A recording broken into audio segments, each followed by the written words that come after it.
Good morning everyone. ನಾವಿವತ್ತು ಬಂದಿರೋದು ರಿಷಿಕೇಶ್ಗೆ. ಗಂಟೆ 7 ಆಗಿದೆ.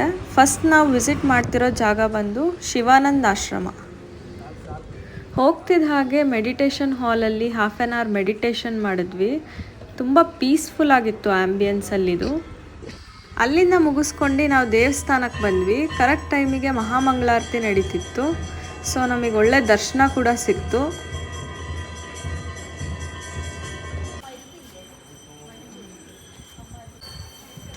ಅಲ್ಲಿಂದ ನಾವು ನೆಕ್ಸ್ಟ್ ಹೊರಟಿದ್ದು ರಾಮಜುಲ್ಲಾ.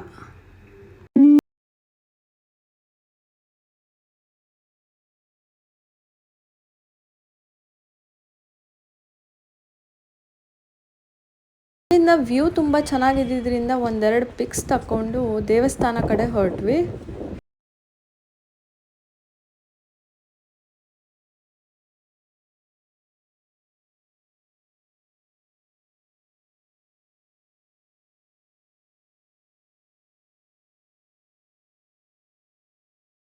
ದರ್ಶನ ಎಲ್ಲ ಮುಗಿಸ್ಕೊಂಡು ಬ್ರೇಕ್ಫಾಸ್ಟ್ ಮಾಡಿರಲಿಲ್ಲ. ಚೋಟಿವಾಲಾಗೆ ಬ್ರೇಕ್ಫಾಸ್ಟ್ ಮಾಡೋಣ ಅಂತ ಬಂದ್ವಿ.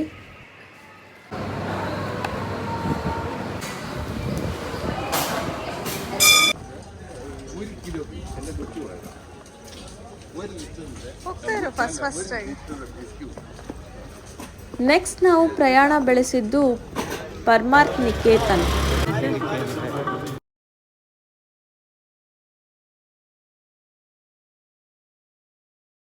ಇಲ್ಲಿ ನಿಮಗೆ ಯೋಗ ಶಿಬಿರ ಮತ್ತು ರೂಮ್ಸ್ ಕೂಡ ಅವೈಲೇಬಲ್ ಇರುತ್ತೆ.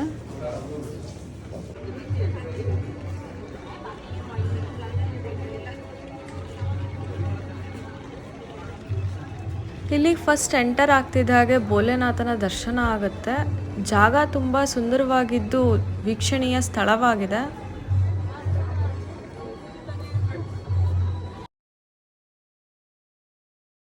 ಪ್ರತಿದಿನ ಸಂಜೆ ಇಲ್ಲಿ ಗಂಗಾ ಆರತಿ ನಡೆಯುತ್ತೆ.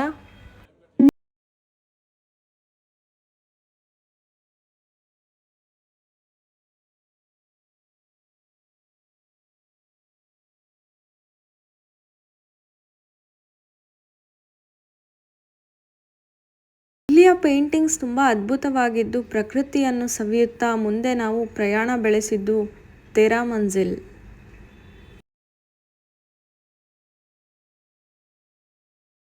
ಅಲ್ಲಿಂದ ನಾವು ದರ್ಶನ ಎಲ್ಲ ಮುಗಿಸ್ಕೊಂಡು ಲಂಚ್ ಮಾಡೋಣ ಅಂತ ಬಂದ್ವಿ.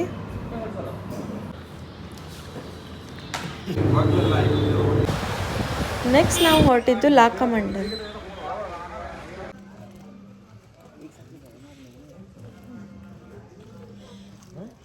ಇಲ್ಲಿಯ ಜನರ ಜೀವನ ಒಂಥರ ಚೆನ್ನಾಗಿರುತ್ತೆ. ಯಾಕೆಂದರೆ ಇಲ್ಲಿ ವಿಂಟರ್ ಸೀಸನಲ್ಲಿ ಫುಲ್ಲು ಹಿಮ ತುಂಬಿಕೊಳ್ಳೋ ಕಾರಣದಿಂದ ಫುಲ್ಲು ಅವರಿಗೆ ಅಕ್ಟೋಬರ್ ಸೆಪ್ಟೆಂಬರಲ್ಲೇ ಆ್ಯಕ್ಟಿವ್ ಪೀರಿಯಡು. ಫುಲ್ಲು ಬಿಸ್ನೆಸ್, ವ್ಯಾಪಾರ, ಆಹಾರ ಸಂಗ್ರಹಣೆ ಎಲ್ಲ ಮಾಡ್ಕೊಂಡು ಡಿಸೆಂಬರ್ ಟೈಮಲ್ಲಿ ಮನೆಯಲ್ಲೇ ಚಿಲ್ ಮಾಡ್ತಾರಂತೆ.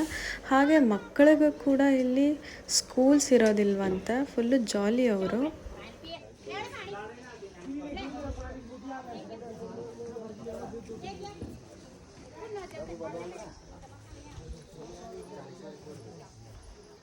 ಇಲ್ಲಿಯ ಶಿವನ ದೇವಸ್ಥಾನ ಬಂದು 6th ಸೆಂಚುರಿಯಲ್ಲಿ ಸ್ಥಾಪನೆ ಆಗಿದ್ದು, ಈ ದೇವಾಲಯದಲ್ಲಿ ರಾಮ ಮತ್ತು ಪಾಂಡವರು ಕೂಡ ಬಂದು ಪೂಜೆ ಮಾಡಿಸುತ್ತಿದ್ದರು ಎಂದು ಹೇಳಲಾಗುತ್ತದೆ.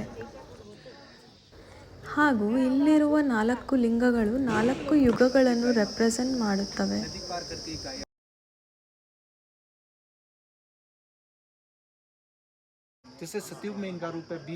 ಹಿಮಾಲಯನ್ ಗೋಟ್ ಜೊತೆ ಒಂದು ಫೋಟೋ ತೆಗೆಸಿಕೊಂಡು ಅಲ್ಲಿಂದ ನಾವು ಲಾಕಮಂಡಲ್ ರೋಡ್ಸ್ಗಳನ್ನು ಎಕ್ಸ್ಪ್ಲೋರ್ ಮಾಡೋಣ ಅಂತ ಹೊರಟೆವು.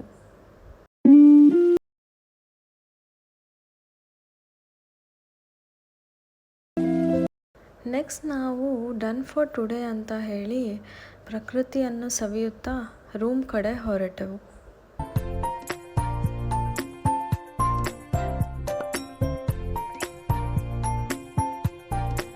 ನೈಟ್ ಬಂದು ಡಿನ್ನರ್ ಮುಗಿಸಿ ಆಚೆ ಸುತ್ತಮುತ್ತಲೆಲ್ಲ ಕಗ್ಗತ್ತಲು ತುಂಬಿರುವ ವಾತಾವರಣ, ನಿರ್ಜನ ಪ್ರದೇಶ, ಅಲ್ಲಿ ನಾವು ವಾಕ್ ಮಾಡಲು ಬಂದೆವು. ಹಾಗೂ ಭಯ ಹೋಗಲಾಡಿಸಲು ಹೇಳಿದೆವು ಹರ್ ಹರ್ ಗಂಗೆ.